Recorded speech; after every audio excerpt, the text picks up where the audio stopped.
I lost my son, Terence Jr., at Roger Brown's in Portsmouth Sports Bar on November the 26th, 2015. If he was still alive today, he would be 29. Growing up as a kid, he was the life of a party. He was a goofball. You always had to do something to keep you laughing.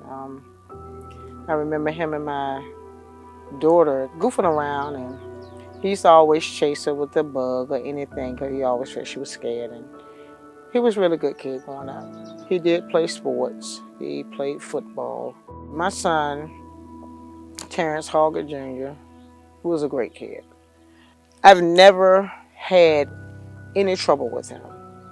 Like growing up, you get in trouble. Like going to school, you get suspended. And when you first start driving, you get tickets. Never been to court. Never had a traffic ticket. Never been in trouble at school, like to get suspended. Goofy. Teacher will call and say, things he did. But to get expelled, to be one of the kids in the street that run and rip and got in trouble, I never had no trouble out of him. His activities, after he had his son, that was his activity. So he would always go off and do different things with him. As being a father for a young kid, I think he did an excellent job. But he was always a people person. So, like I said, he was the life of the party. My son, he just was a loving person. My son grew up here in Suffolk. When he was younger, we lived out on Route 10. It's called Elephant Fork. That house there where we lived there, they was younger. We stayed there for 13 years. So basically, his childhood was out there. We moved to downtown Suffolk in 2010. And I think we stayed there about 3 or 4 years. And then we moved again.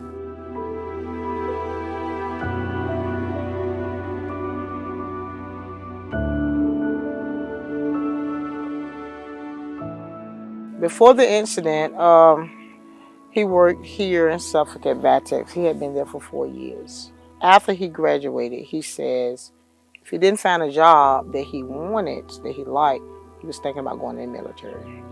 So we did go to the place for the military, and he had a tattoo on his neck. People told him he could get in, but he had to remove the tattoo.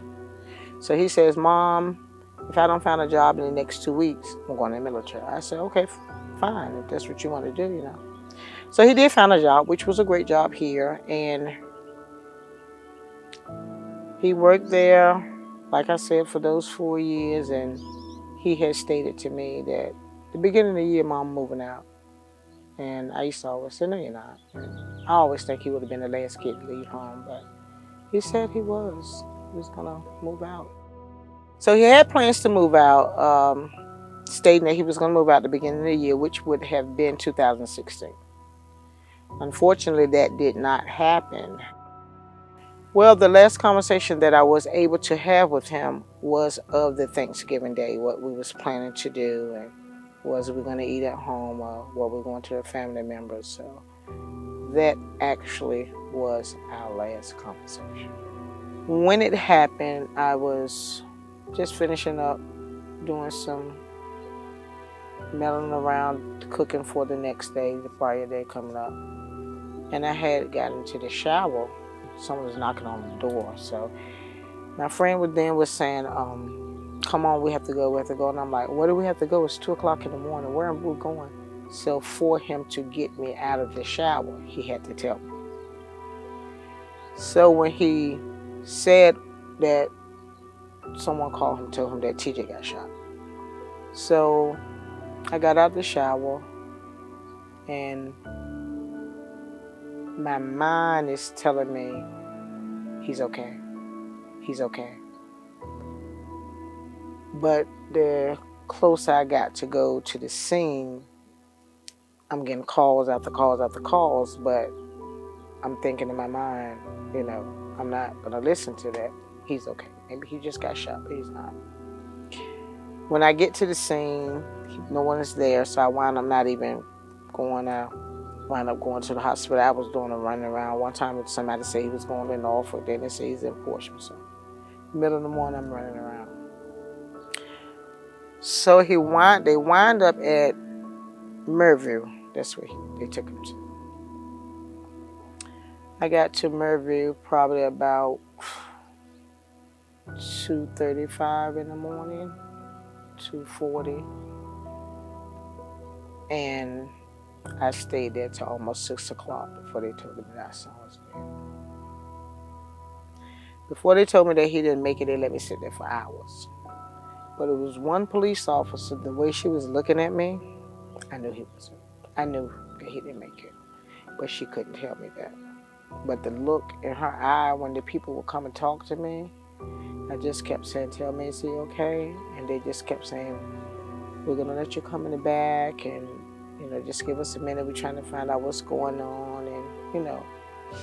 But when I look at her facial expression said to me that he didn't make it. So I stayed there up until about 6 in the morning, and I still didn't get to see him. They told me that he didn't make it, but they wouldn't let me back there.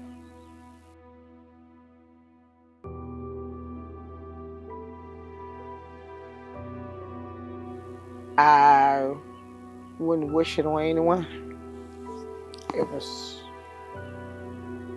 I love all my kids, but for someone to just take his life, it don't sit well with me. It don't sit well with me. I could take it better if he was sick or something, and I knew that he was gonna go, but for somebody to take his life, I don't do well with it. I push myself because I have my other kids, so I try to stay strong for them and my grandkids, but I often cry, but I cry to myself. Nothing can prepare you for that moment. Nothing can prepare you for a moment of losing a son or a daughter. It's devastating to lose anyone, but for you to lose your own child is unparalleled. You can't prepare yourself for it. He got killed at the age of 23. Wrong place at the wrong time. It wasn't his fight. He wasn't in a fight, but he got shot.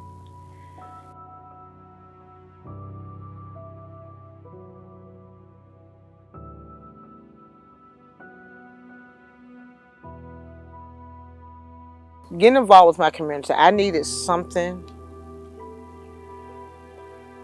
to keep me occupied, to keep me sane, and then to have it to happen to me, and then it seemed like after it happened to me, there's other people just keep happening to people that I know. With some of the programs that I join, it's a lot of people that go through the same thing that I'm going through. For all the people who may watch this video that do know what happened to my son, I'm not going to be harsh or mean. I'm just going to say that if it was your brother, sister, sibling, mother, whoever it is that may be close to you, you would want someone to tell what happened if they knew. For anyone that knows anything of this particular night, going back almost 7 years ago, if you know anything, I would greatly appreciate it if someone would come forward. I just want people to know that the only way that you can get justice is you have to tell the story. I don't wish this on anyone. It's hard, and it's hard on me, and it's hard on my kids and the rest of my family. But for people to be out somewhere and someone loved one get killed, and then for people not to want to tell what happened, to tell the story, if it happened to one of theirs, then they will understand how it feels. The first thing people always say is, "Oh, snitching, stitching," but I can't say how it may feel for them, because you have to live it. If you live it, if you walk in my shoes and some of the other people's shoes, then maybe you will understand. Unless these people start talking, this is never going to stop. It's never going to stop.